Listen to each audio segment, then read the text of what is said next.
Hello everyone, welcome to MS education TV. इस video में आपको क्लास 10th फिजिकल एजुकेशन के इंपॉर्टेंट क्वेश्चन देखने को मिलेंगे। यदि आपको और भी सब्जेक्ट के इंपॉर्टेंट क्वेश्चन की वीडियो देखनी है तो मेरे यूट्यूब चैनल के ऊपर जाके देख सकते हैं। और यदि आपको पीडीएफ डाउनलोड करनी है तो डायरेक्ट गूगल के ऊपर टाइप कर सकते हैं www.mseducationtv.com। क्वेश्चन फर्स्ट, विटामिन कितने प्रकार के हैं? जल में घुलनशील और वसा में घुलनशील विटामिनों का वर्णन करें। तो इसका आंसर है विटामिन प्राय दो भागों में बांटा जा सकता है जो निम्नलिखित है। तो इसमें सबसे पहला है जल में घुलनशील विटामिन यानी कि विटामिन बी और विटामिन सी। नेक्स्ट है वसा में घुलनशील vitamin, vitamin A, vitamin D, vitamin के। क्वेश्चन 2, एशियाई खेलों को शुरू करने का श्रेय किसको जाता है? तो इसका आंसर है एशियाई खेलों को शुरू करने का श्रेय जीडी सोंधी और पंडित जवाहरलाल नेहरू को जाता है। क्वेश्चन 3, पोषण किसे कहते हैं? तो इसका आंसर है पोषण एक गतिशील क्रिया है जिसमें आहार के उपभोग से शरीर को पुष्ट बनाया जाता है। क्वेश्चन 4, अच्छे भोजन के क्या क्या गुण होते हैं? तो इसमें पहला है यह अच्छी तरह पचने वाला होता है और दूसरा इसमें भोजन के सभी आवश्यक तत्व शामिल होते हैं। क्वेश्चन 5, भारत में एशियाई खेलों का आयोजन कितनी बार व कब कब हुआ है? तो भारत में एशियाई खेलों का आयोजन 1952 और 1982 में 2 बार हुआ है। क्वेश्चन 6, अस्थियां कितने प्रकार की होती हैं? इनके प्रकारों का वर्णन करें। तो देखिए, लंबी अस्थियां, छोटी अस्थियां, चपटी अस्थियां, अव्यवस्थित अस्थियां और सिस्माइड अस्थियां। क्वेश्चन 7, एशियाई खेलों में कौन कौन से इनाम दिए जाते हैं? तो इसका आंसर एशियाई खेलों में पहले 3 विजेताओं को क्रमशः स्वर्ण पदक, रजत पदक और कांस्य पदक प्रदान किए जाते हैं। इसके अतिरिक्त उन्हें सर्टिफिकेट भी प्रदान किए जाते हैं। क्वेश्चन 8, देशभक्ति से आप क्या समझते हैं? तो इसका आंसर है देशभक्ति से अभिप्राय है देश की प्रत्येक वस्तु, साहित्य, संस्कृति, यहाँ तक कि उसके कण कण से प्यार करना व अपनी मातृभूमि के लिए अपने प्राणों की आहुति देने के लिए हमेशा तत्पर रहना। क्वेश्चन 9, राष्ट्रीय गीत की रचना किसने की थी? यह किस पुस्तक में लिखा गया है? तो इसका आंसर है राष्ट्रीय गीत की रचना बंकिम चंद्र चटर्जी ने की थी और यह आनंद मठ नामक पुस्तक में लिखा गया है।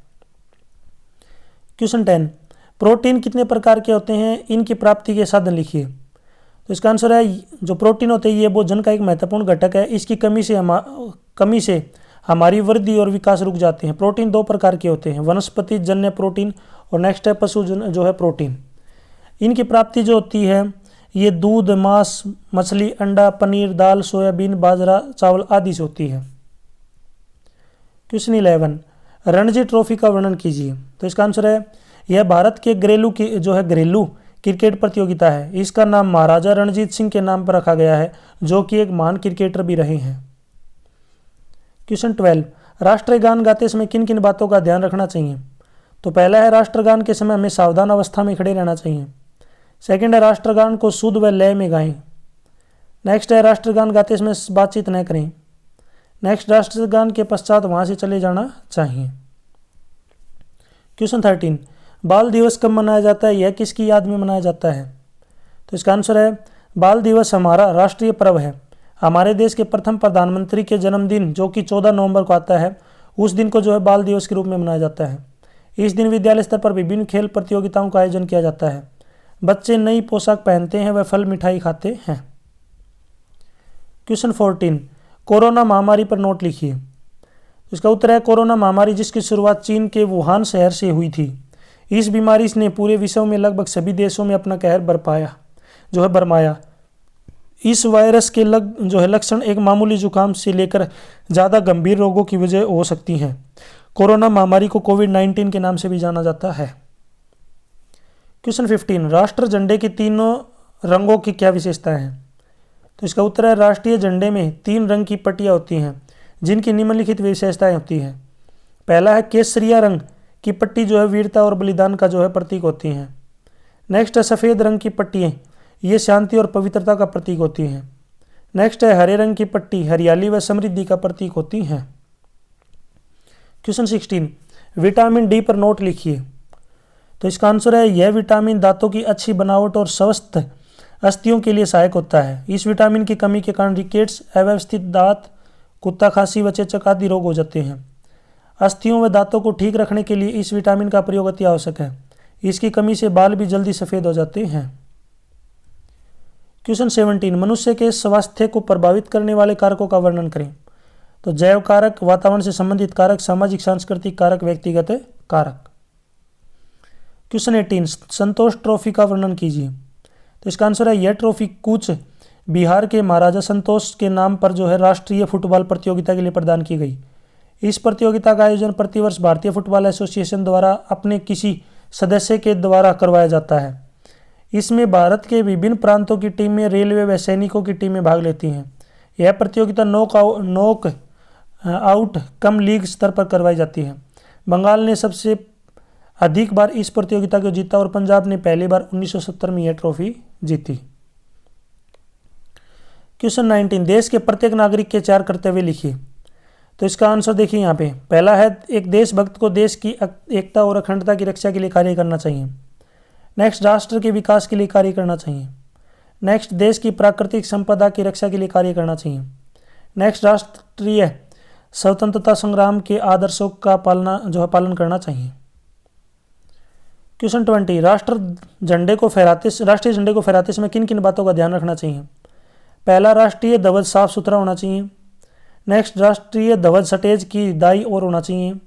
नेक्स्ट, राष्ट्रीय ध्वज आसपास की सभी चीज़ों से ऊंचा होना चाहिए। नेक्स्ट, राष्ट्रीय ध्वज को तेजी से चढ़ाना चाहिए और धीरे धीरे उतारना चाहिए। क्वेश्चन 21, दूध को संतुलित भोजन क्यों कहा जाता है। तो इसका उत्तर है, संतुलित भोजन वह होता है जिसमें सभी आवश्यक तत्व विद्यमान होते हैं। दूध में सभी प्रकार के आवश्यक तत्व होते हैं। दूध में 3.6% वसा, 3.4% प्रोटीन, 4.8% कार्बोहाइड्रेट, 0.7% नमक और 7.5% जल होता है। छोटे बच्चे तथा रोगियों को केवल दूध ही दिया जाता है, यही उनकी खुराक का कार्य करती है। माँ का दूध बच्चे के लिए सर्वोत्तम आहार होता है। शरीर के उचित विकास एवं स्वास्थ्य के लिए दूध एक तरह से संतुलित भोजन का कार्य करता है। दूध में भोजन के सभी आवश्यक तत्व होने के कारण इसे संतुलित भोजन कहा जाता है। क्वेश्चन 22, कुपोषण किसे कहते हैं। तो इसका आंसर है, जब किसी व्यक्ति को आवश्यक पौष्टिक तत्व उसके शरीर की आवश्यकता से कम मात्रा में मिले तो व्यक्ति धीरे धीरे अस्वस्थ हो जाता है, इसे कुपोषण कहा जाता है। कुपोषण प्राय तब हो जाता है जब व्यक्ति को पर्याप्त व संतुलित भोजन न मिले। कई बार अनुचित भोजन लेने से और भोजन संबंधी गलत आदतों जैसे भोजन समय पर न लेना व एक ही प्रकार की खाद्य पदार्थ अधिक मात्रा में लेना आदि से भी जो है कुपोषण हो सकता है। इससे शरीर का शारीरिक विकास रुक जाता है, शरीर को विभिन्न रोग लग जाते हैं, थकावट होने लगती है व स्वास्थ्य भी जो है चिड़चिड़ा हो जाता है। क्वेश्चन 23, राष्ट्रीय चिन्ह से आपका क्या अभिप्राय है। तो इसका उत्तर है, हमारे देश का राष्ट्रीय चिन्ह 4 शेरों की आकृति है, परंतु सामने से देखने पर ये केवल 3 ही दिखाई देते हैं। ये चारों जो शेर हैं एक दूसरे के विपरीत दिशा में बैठे होते हैं। इसके नीचे 2 बैल घोड़े की आकृति चित्रित है। बैल परिश्रम एवं मेहनत और घोड़ा वीरता और उमंग का प्रतीक है। यह चिन्ह है सारनाथ के अशोक स्तंभ से लिया गया है। चिन्ह के नीचे सत्यमेव जयते लिखा गया है, जिसका अर्थ होता है सत्य की जीत होती है। क्वेश्चन 24, संतुलित भोजन किसे कहते हैं। तो इसका आंसर है, विभिन्न खाद्य पदार्थों के मिश्रण से निर्मित वह आहार जो शरीर को सभी पौष्टिक तत्व उसकी न्यूनतम शारीरिक आवश्यकताओं के अनुपात में प्रदान करता है, संतुलित भोजन कहलाता है। संतुलित भोजन मनुष्य की पोषक संबंधी आवश्यकताओं की पूर्ति करता है। यह भोजन शरीर को आवश्यकता अनुसार सभी पोषक तत्वों की पर्याप्त मात्रा तथा गुण प्रदान करता है। क्वेश्चन 25, लीग टूर्नामेंट के लाभ लिखिए। तो पहला है, अच्छी व योग्य टीम इस प्रणाली में विजय होती हैं। नेक्स्ट, इस प्रणाली में खेलों को अधिक प्रसिद्ध किया जा सकता है। नेक्स्ट, चयनकर्ताओं को अच्छे खिलाड़ी का पता लगाने में आसानी होती है। नेक्स्ट, एक टीम को मैच खेलने के लिए दूसरी टीम पर विजय प्राप्त करने की आवश्यकता नहीं होती। नेक्स्ट, दर्शकों को खेल देखने का जो अवसर अधिक दिनों तक मिलता है। क्वेश्चन 26, रोग प्रतिरोधक क्षमता किसे कहते हैं, यह कितने प्रकार की है। तो इसका आंसर है, रोग प्रतिरोधक क्षमता शरीर की वह आंतरिक शक्ति है जो हमारे शरीर में कीटाणुओं के प्रवेश को रोकती है तथा रोग से लड़ सकने योग्य बनाती है। प्रत्येक मनुष्य में शक्ति की मात्रा भिन्न भिन्न होती है। यह शरीर के रक्त और तंतुओं में निहित होती है। यह शुद्ध वायु, सूर्य का प्रकाश, प्राकृतिक वातावरण और उचित मात्रा में पौष्टिक भोजन द्वारा बढ़ाई जा सकती है। नेक्स्ट क्वेश्चन 27, डूरंड कप का वर्णन कीजिए। तो इसका आंसर है, डूरंड कप फुटबॉल के खेल में विजेता को दिया जाता है। यह कप ब्रिटिश इंडिया के विदेश सचिव सर मोर ने 1895 में ब्रिटिश सैनिकों के मुकाबले के लिए दिया।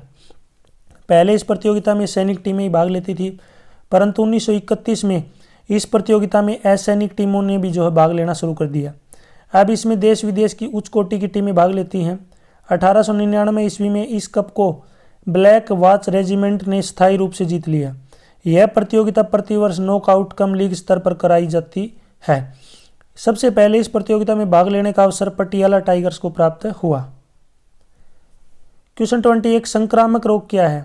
तो इसका आंसर है, यह रोग अप्रत्यक्ष रूप से रोगी के कीटाणु सांस, वायु से भोजन, जल, मलमूत्र द्वारा मनुष्य के शरीर में दाखिल होते हैं। इसके छोटे कीटाणु, बैक्टीरिया, वायरस शरीर में दाखिल होकर शारीरिक शक्ति को कम कर देते हैं। अगर हमारे शरीर में रोग प्रतिरोधक शक्ति काफ़ी है तो हमारे शरीर को यह रोग नहीं लग सकता। यह कीटाणु अधिक मात्रा में हो तो यह रोग ज़्यादा फैलता है। क्वेश्चन 29, असंक्रामक रोग किसे कहते हैं? तो इसका उत्तर है, असंक्रामक रोग वे रोग हैं जो न तो प्रत्यक्ष और न ही अप्रत्यक्ष रूप से संक्रमण से एक व्यक्ति से दूसरे व्यक्ति को होते हैं। इस प्रकार के रोग शरीर के भीतर के अंगों की कार्यकुशलता की कमी के कारण होते हैं। संतुलित आहार के अभाव में या फिर अच्छे वातावरण के अभाव में इस प्रकार के रोग हो जाते हैं। ऐसे रोग में मुख्य रूप से दृष्टि रोग, मानसिक रोग, दांतों का रोग, सूखा रोग, रिकेट्स, फुलवहरी, एनीमिया, बवासीर, रक्तचाप व आसन संबंधी रोग होते हैं। Next question 30। क्वेश्चन 30, राष्ट्रीय ध्वज किन अवसरों पर फहराया जाता है? गणतंत्र दिवस 26 जनवरी, स्वतंत्रता दिवस 15 अगस्त, गांधी जयंती 2 अक्टूबर, प्रांतीय दिवस, राष्ट्रीय सप्ताह, राष्ट्रीय अधिवेशन, अंतर्राष्ट्रीय खेलों के आयोजन पर, लोकसभा, राज्यसभा, उपराष्ट्रपति तथा गवर्नरों के सरकारी निवासों पर प्रतिदिन जो है फहराया जाता है। इसी क्वेश्चन से रिलेटेड आपको बताना है बाल दिवस कितनी तारीख को मनाया जाता है। ठीक है, बाल दिवस कितनी तारीख को कौन से महीने में जो है मनाया जाता है, इसका आंसर आप मुझे ज़रूर कमेंट सेक्शन में बताएंगे। वैसे तो ये क्वेश्चन ऊपर आ भी चुका है अगर आपने ध्यान से देखा हो तो। क्वेश्चन 31, राष्ट्रीय एकता से आप क्या समझते हैं? तो इसका आंसर है, भारत एक विशाल देश है। यहाँ की भौगोलिक स्थिति, जलवायु, रहन सहन, लोगों का व्यवसाय, भाषा व धर्म अलग अलग हैं। इन सभी विभिन्नताओं को समेटकर भारत ने विशाल रूप पाया है। राष्ट्र की उन्नति व समृद्धि के लिए आवश्यक है कि देश के लोगों के मन में प्रांत, भाषा, धर्म का विचार न होकर राष्ट्रीय भावना का भाव विद्यमान हो। देश के सभी प्रांतों के बीच शब्द भावना व सहयोग का विचार हो। दूसरे शब्दों में यह भावना राष्ट्रीय एकता कहलाती है। नेक्स्ट है क्वेश्चन 32। नेक्स्ट देखिए यहाँ पे क्वेश्चन 32, अर्जुन पुरस्कार पर विस्तृत नोट लिखिए। तो इसका आंसर है, यह महत्वपूर्ण अवार्ड सबसे पहले खेलों के क्षेत्र में सन 1961 में आरंभ किया गया। यह अवार्ड महाभारत के योद्धा जो धनुष विद्या में प्रवीण था उनके नाम पर रखा गया। यह अवार्ड उस खिलाड़ी को दिया जाता है जो अंतर्राष्ट्रीय स्तर पर खेल का उत्कृष्ट प्रदर्शन करता है। यह अवार्ड प्रतिवर्ष भारत के राष्ट्रपति द्वारा प्रदान किया जाता है। इस अवार्ड का फैसला भिन्न भिन्न राष्ट्रीय फेडरेशनों की भिन्न भिन्न खेल संगठन द्वारा जो है मंजूर किए गए खिलाड़ियों में से जो है किया जाता है। इसमें खिलाड़ी को अर्जुन का बूत जो कि पित्तल धातु का बना होता है मिलता है। साथ में एक ब्लेजर और 15 लाख रुपए नकद दिया जाता है। यह मशहूर अवार्ड खिलाड़ियों को प्रोत्साहन देने के लिए दिया जाता है कि अंतर्राष्ट्रीय स्तर पर खेल का बढ़िया प्रदर्शन कर सकें और खेल कूद में अपना व अपने देश का नाम उज्जवल कर सकें। भारत सरकार एक चुनी हुई कमेटी द्वारा यह अवार्ड प्रदान करने की सिफारिश करती है, जिससे अर्जुन अवार्ड खिलाड़ियों को मिलता है। क्वेश्चन 33, द्रोणाचार्य खेल पुरस्कार पर नोट लिखिए। तो इसका आंसर है, द्रोणाचार्य अवार्ड सन 1985 में आरंभ किया गया। इस अवार्ड का प्रचलन ठीक ढंग से वैज्ञानिक कोचों को प्रशिक्षण करने के लिए किया गया ताकि वह अपने प्रशिक्षण द्वारा खिलाड़ियों को अंतर्राष्ट्रीय स्तर पर पहुंचा सके। यह अवार्ड उनके सुंदर प्रशिक्षण और लगन के लिए दिया जाता है। इस अवार्ड में महान गुरु द्रोणाचार्य का बूत 1 साल 15 लाख रुपए नकद दिया जाता है। द्रोणाचार्य अवार्ड उस कोच को दिया जाता है जिसके खिलाड़ी निम्नलिखित पोजीशन प्राप्त करते हैं। यानी कि ये जो अवार्ड जो है ये कोच को दिया जाता है। और ये कब दिया जाता है, देखिए अगर उसके खिलाड़ी जो है कुछ पोजीशन लेते हैं तो कोई भी तमगा, सोने या चांदी या पीतल का ओलंपिक खेलों अथवा अंतर्राष्ट्रीय चैंपियनशिप में हासिल करने वाले खिलाड़ी के कोच को मिलता है। यदि उसका खिलाड़ी कोई दुनिया का रिकॉर्ड तोड़ता है तो भी जो है उसको कोच को जो है अवार्ड दिया जाता है। क्वेश्चन 34, मेजर ध्यानचंद पुरस्कार पर विस्तृत नोट लिखिए। तो इसका उत्तर है हमारे देश में यह अवार्ड खेल कूद में दिया जाता है। यह अवार्ड हमारे देश के भूतपूर्व प्रधानमंत्री श्री राजीव गांधी के नाम पर दिया जाता है, जो स्वयं खेलों से बहुत प्यार करते थे। यह अवार्ड उस खिलाड़ी को दिया जाता है जो ओलंपिक, एशियन या कॉमनवेल्थ गेमों में विजय प्राप्त कर सके। इसके लिए निश्चित फार्म भरकर भारत सरकार को भेजना होता है। यह फार्म भरने का अधिकार मेंबर्स पार्लियामेंट, नेशनल खेल संगठन, मेंबर लेजिस्लेचर असेंबली या भारतीय खेल अधिकरण का है। अंतिम फैसला उच्च स्तरीय कमेटी द्वारा किया जाता है। इसमें खिलाड़ी को 25 लाख रुपए और 1 साल दिया जाता है। इस धन पर इनकम टैक्स नहीं काटा जाता। यदि यह अवार्ड एक खिलाड़ी के अलावा टीम को दिया जाता है तो धन को टीम के खिलाड़ियों में बांट दिया जाता है। यह अवार्ड भी प्रति वर्ष दिया जाता है। इस अवार्ड का लक्ष्य खिलाड़ियों को उत्साहित करना और उनको समाज में मान्यता देना है। नेक्स्ट है क्वेश्चन 35। मांसपेशियां कितने प्रकार की होती हैं, इसके प्रकारों का वर्णन कीजिए। तो देखिए यहाँ पे सबसे पहला मांसपेशियां जो हैं 3 प्रकार की होती हैं। सबसे पहला है ऐच्छिक मांसपेशियां। इस प्रकार की मांसपेशियों को धारीदार मांसपेशियां या कंकाल मांसपेशियां कहा जाता है। ये मांसपेशियां व्यक्ति की इच्छा अनुसार कार्य करती है, इसलिए इन्हें ऐच्छिक मांसपेशियां कहा जाता है। नेक्स्ट है अनैच्छिक मांसपेशियां।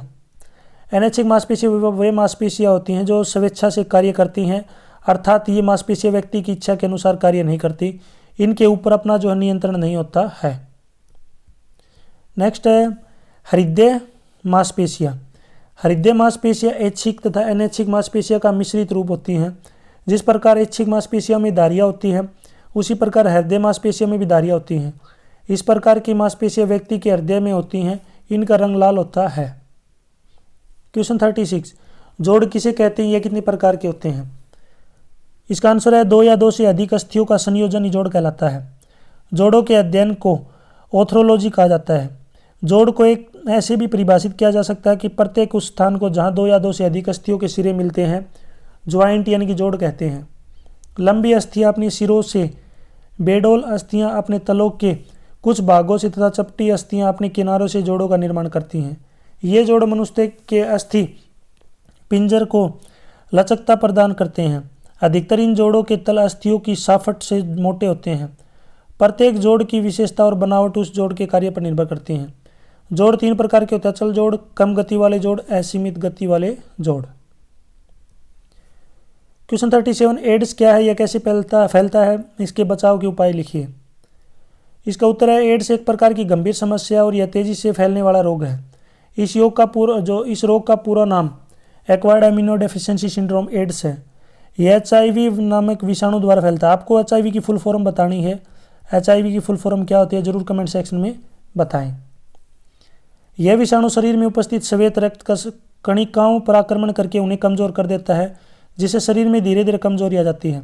एड्स के कारण मनुष्य की मृत्यु भी हो सकती है। नेक्स्ट है यहाँ पे एड्स रोग फैलने के कारण कैसे फैलता है। तो यह दूषित सुइयों का प्रयोग करने के कारण फैलता है, बिना जांच किया गया रक्त ग्रहण करने से, संक्रमित गर्भवती माता से जन्मे बच्चे में यह HIV नामक विषाणु द्वारा फैलता है। नेक्स्ट अगर हम बात करें यहाँ पे बचने के उपाय, एड्स होने के मूल कारणों से बचना चाहिए। नेक्स्ट, एड्स से बचने के लिए संक्रमित सुइयों का प्रयोग नहीं करना चाहिए। नेक्स्ट, दांतों का उपचार करवाते समय जीवाणुनाशक सामग्री प्रयोग पर अधिक बल देना चाहिए। नेक्स्ट, एड्स से बचने के लिए राष्ट्रीय एड्स संरक्षण संगठन की स्थापना करनी चाहिए।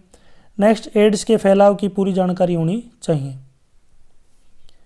क्वेश्चन 38। हैजा रोग के कारण, लक्षण और बचाव लिखिए। तो इसका आंसर है हैजा एक खतरनाक रोग है। यह रोग पानी द्वारा, मक्खियों द्वारा, फल, दूध, सब्जियों के द्वारा फैलता है। नेक्स्ट, अगर इसके लक्षण की बात करें तो पहला है इस रोग में उल्टी और दस्त आते हैं। नेक्स्ट, रोगी को पेशाब रुक रुक कराता है। नेक्स्ट, रोगी बहुत कमज़ोर हो जाता है और उसके शरीर का तापमान कम हो जाता है। अगर इसके कारण की बात करें तो यह रोग पानी, पके हुए फल आदि का सेवन करने से व्यक्ति को हो जाता है। नेक्स्ट है मक्खियाँ भी इस रोग को फैलाने में सहायक होती हैं। कई बार कुछ मनुष्य भी एक स्थान से दूसरे स्थान पर यह रोग फैलाते हैं। इस रोग से ग्रसित व्यक्ति देखने में स्वस्थ होते हैं, पर उनमें हैजे के जीवाणु होते हैं जो कि मल मूत्र आदि द्वारा दूसरे लोगों तक पहुंच जाते हैं। नेक्स्ट है बचने के उपाय। तो पहला है रोग का टीका लगवाना चाहिए। नेक्स्ट है गले सड़े फलों आदि का सेवन नहीं करना चाहिए। नेक्स्ट, खाने पीने की वस्तुओं को मक्खियों से बचा कर रखना चाहिए। नेक्स्ट देखिए यहाँ पे क्वेश्चन नंबर 39, स्वास्थ्य की को परिभाषित करें और इसके विभिन्न रूपों का वर्णन करें। आंसर है J.F. विलियम के अनुसार स्वास्थ्य जीवन का वह गुण है जिससे व्यक्ति दीर्घायु होकर उत्तम सेवाएं प्रदान करता है। विश्व स्वास्थ्य संगठन यानी कि जो है जो वर्ल्ड हेल्थ ऑर्गेनाइजेशन WHO ने शारीरिक, मानसिक और सामाजिक दृष्टि से पूर्णतया सुखी होना ही स्वास्थ्य है। केवल रोग या विकृति से मुक्ति रहना ही स्वास्थ्य नहीं है। नेक्स्ट है स्वास्थ्य के विभिन्न रूप। स्वास्थ्य के कई पहलू हैं जो एक स्वस्थ व्यक्ति के लिए आवश्यक है। एक व्यक्ति को तभी स्वस्थ कह सकते हैं जब स्वास्थ्य के उन पहलुओं में से किसी भी पहलू में कम न हो, अर्थात यदि स्वास्थ्य में इन पहलुओं में से एक पहलू भी कम है तो व्यक्ति स्वस्थ नहीं है। ये पहलू निम्नलिखित है। सबसे पहला है शारीरिक स्वास्थ्य।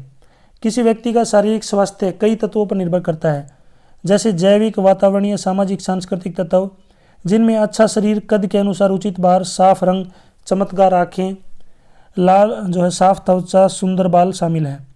शारीरिक स्वास्थ्य जीवन के लिए जरूरी है। नेक्स्ट अगर हम बात करें यहाँ पे मानसिक स्वास्थ्य, तो शारीरिक स्वास्थ्य मानसिक स्वास्थ्य के बिना अधूरा है। मानसिक स्वास्थ्य का अर्थ है तनाव और दाब से मुक्ति।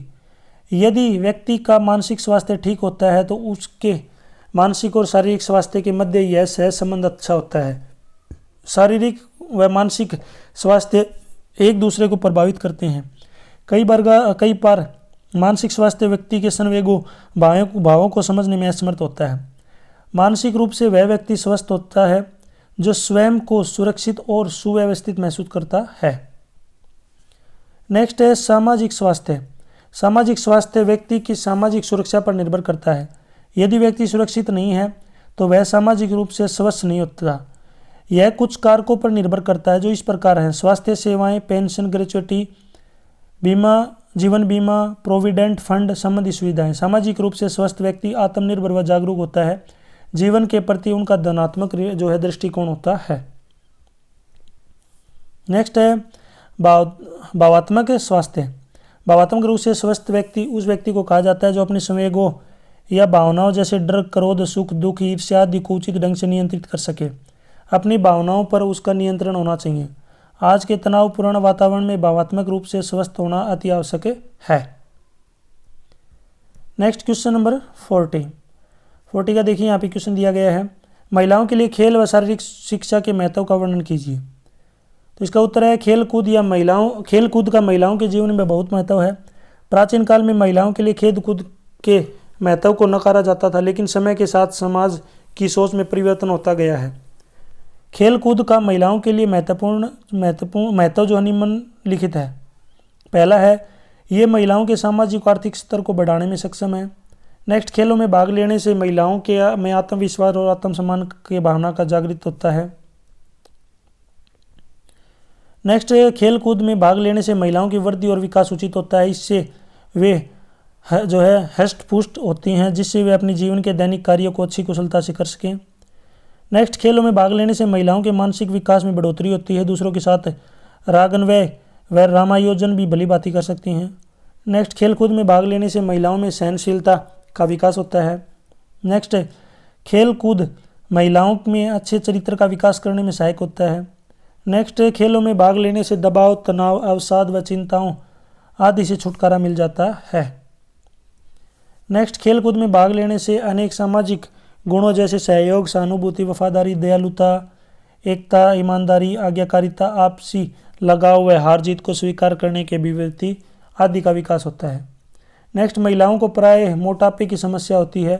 खेलकूद में भाग लेने से मोटापे को नियंत्रित किया जा सकता है। नेक्स्ट, खेलकूद की सहायता से शरीर की आकृति को सुंदर बनाया जा सकता है। नेक्स्ट, खेल महिलाओं को अनुशासित बनाने में सहायक है। नेक्स्ट, खेलों में भाग लेने से सामान्य स्वास्थ्य विकारों जैसे मधुमेह, पाचन संबंधी विकार, आसन संबंधी दोष व ग्रंथियों से संबंधित विकार आदि में सुधार होता है। यहाँ पे संबंधित आएगा। नेक्स्ट, खेल महिलाओं की जीवन शैली को सक्रिय बनाने के लिए महत्वपूर्ण है। नेक्स्ट, खेलकूद महिलाओं के नेतृत्व के गुणों का विकास कर उनकी इच्छा शक्ति को दृढ़ करता है। तो ये सभी क्या है इंपॉर्टेंट पॉइंट। नेक्स्ट आगे चलते हैं। देखिए यहाँ पे क्वेश्चन 41 41 है, खेलों में महिलाओं की भागीदारी को बढ़ाने के लिए सरकार ने कौन कौन से उपाय जो है चाहिए, यानी कि कौन कौन से जो उपाय हैं होने चाहिए। अब चलते हैं, देखिए यहाँ पे भारत वर्ष में खेल कूद राज्य सूची के अंतर्गत आते हैं, लेकिन महिलाओं की भागीदारी में वृद्धि करने के लिए भारत सरकार को निम्नलिखित जो उपाय करने चाहिए ताकि महिलाएं जो है ज़्यादा से ज़्यादा भाग ले। तो इसमें कौन कौन से जो है उपाय करने चाहिए उनके ऊपर जो हम डिस्कस कर लेते हैं। तो देखिए, भारत सरकार को ऐसे कानून बनाने व लागू करने चाहिए ताकि कम से कम सभी शिक्षण संस्थाओं में महिलाओं की भागीदारी अनिवार्य कर देनी चाहिए। नेक्स्ट सेकंड पॉइंट अगर बात करें यहाँ पे, महिलाओं को सरकार की ओर से खेल में भाग लेने के लिए आवश्यक सुविधाएं प्रदान की जानी चाहिए। नेक्स्ट, महिलाओं को पुष्टि व सुयोग्यता के प्रति सजग होना चाहिए। नेक्स्ट, महिलाओं की खेल प्रतियोगिताओं को टीवी पर प्रसारित करना चाहिए। नेक्स्ट, सरकार को महिला खेल जो है प्रशिक्षण केंद्र स्थापित करने चाहिए।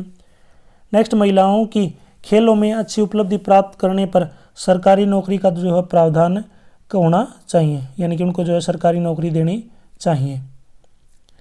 नेक्स्ट चलते हैं, देखिए आगे यहाँ पे क्वेश्चन 42 देखिए यहाँ पे क्वेश्चन है, भीम पुरस्कार कब शुरू हुआ, इस पर जो है नोट लिखिए। तो इसका आंसर है भीम अवार्ड की शुरुआत सन 2001 में हुई।